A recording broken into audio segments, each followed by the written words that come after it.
If there ever was a greater need for community, it is now. With physical distancing magnifying social separation, the test of our community is how well we stay united in our diversity. At Enactus Macquarie, we utilise entrepreneurial action with our beneficiaries at the centre of our work. We disrupt current systems and improve on existing services.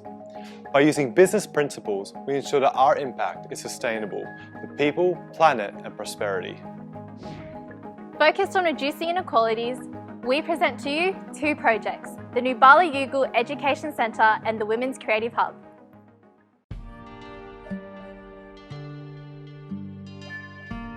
Education is critical to the success of all the UN Sustainable Development Goals.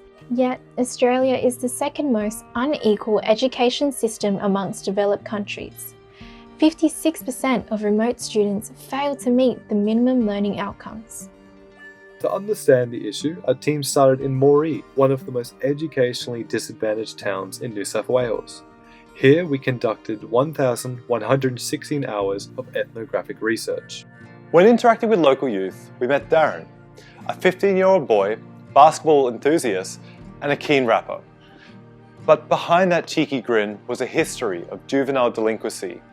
He would often spend his nights out on the streets as he'd feel safer than being at home. And in the rare event that he did attend school, he'd act out and enter a cycle of suspensions, leaving him years behind his peers. As a First Nations teenager, he would also prioritise cultural events, which his school did not accommodate for. His story is not uncommon.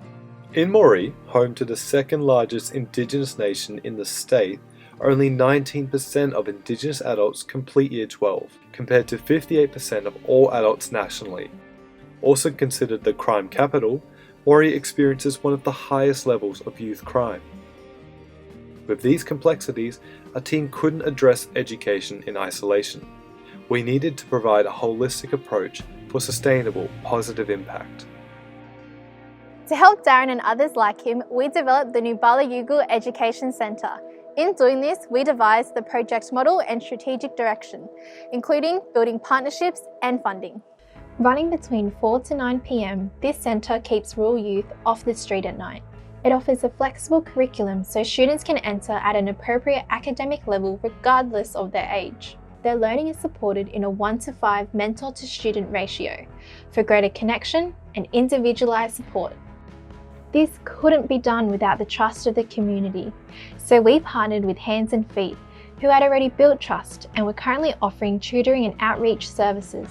To increase the credibility and scalability of our centre, we made several other partnerships.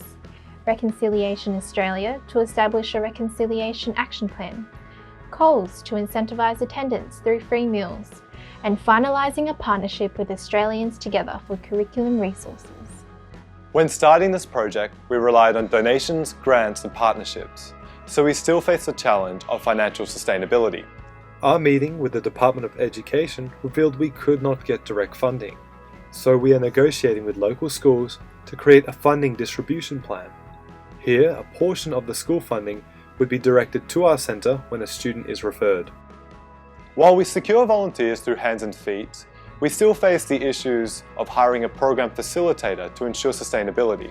So we utilise our networks to hire Steve, who had a background in education, and moved to Moree to deliver the program. He is currently supported by the NDIS. Suspension letters from Moree East Public School and Youth Liaison Officers refer students to our centre. So just 5 months after our first trip, we had 22 students enrolled for our pilot.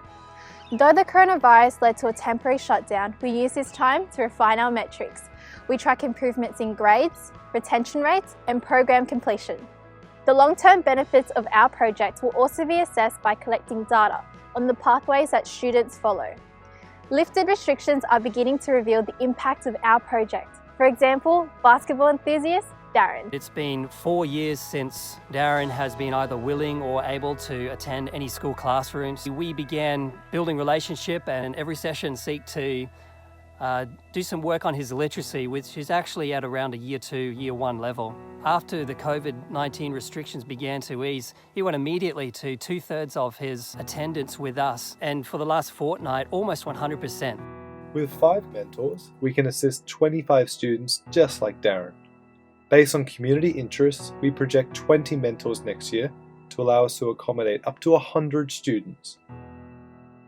While Moree Public Schools have an attendance rate of 66%, with the current successes of our students, we aim to exceed this. Our goal is for every student at our centre to be academically and emotionally prepared to reintegrate into mainstream school, or meet the minimum education standards required to pursue tertiary opportunities. Equipped with the trust of the community, promising results and a way to measure success, our Enactus team is building the foundations to scale.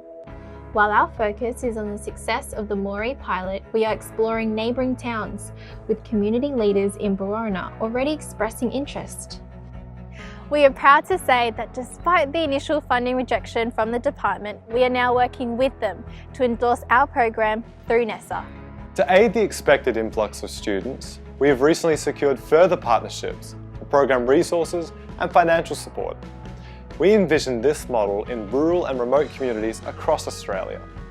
Our team does not only strive to provide quality education, but to build a bridge for those who are falling through the cracks of the education system. Balayugel goes beyond meeting educational standards and empowers youth to develop self-confidence, creating their own path to success. We recognise the importance of lifelong learning for prosperity and apply this understanding across projects. The Women's Creative Hub is our second project, empowering women from refugee backgrounds in Western Sydney. Refugee and asylum-seeking women still face barriers to employment, with 83% still unemployed 18 months after arriving in Australia. These women face minimal job opportunities with no existing networks and an unrecognised foreign education. When I came here, I feel bad because I leave everyone. I love it, like my mom and my sister and all my family. I feel hard here to make new friends, and I close myself many years in my home. In 2015, House of Welcome developed the Women's Creative Hub. Here, women from refugee backgrounds meet weekly and build connections with each other. In 2017, we stepped in as partners to improve community engagement and reduce stigma. For the past year, our weekly visits to the hub show that while women were satisfied with the activities, there was a mutual interest in gaining financial independence. So, we expanded hub operations by adding 2 streams: workshops and income opportunities, equipping them to launch independent businesses. To achieve financial independence, we played on their strengths. After spending hub sessions with stories centered on food and craft, we built our business model, incorporating the skills they developed. Building on their craft and catering talents, our partner hosted 5 workshops to commercialise their products. The success of the initial workshops encouraged them to host 29 cooking classes and 25 craft workshops independently, engaging 305 community members. It was clear there were 2 streams of income opportunities, with 90% of the women reporting an increase in confidence. They applied their learnings to open their own market stalls. 100% of the women were able to profit over $100 per day, with income going directly to the women. Given that the hub covers all overhead costs, the women are able to test consumer interest in their products with minimal financial risk. This gives the women an opportunity to independently open a permanent store. Secondly, we launched A Little Something, a business connecting the women from the hub to catering opportunities. To cover initial costs, we raised $8,000 through crowdfunding and grants, allocating 10% of these funds to cover projected startup costs such as kitchen hire. The remaining 90% of funds went towards capital for catering opportunities, including ingredients, transport, and promotion. Next, we focused on improving our marketing channels to reach potential customers. Over the past year, our activities generated a total gross income of $20,781.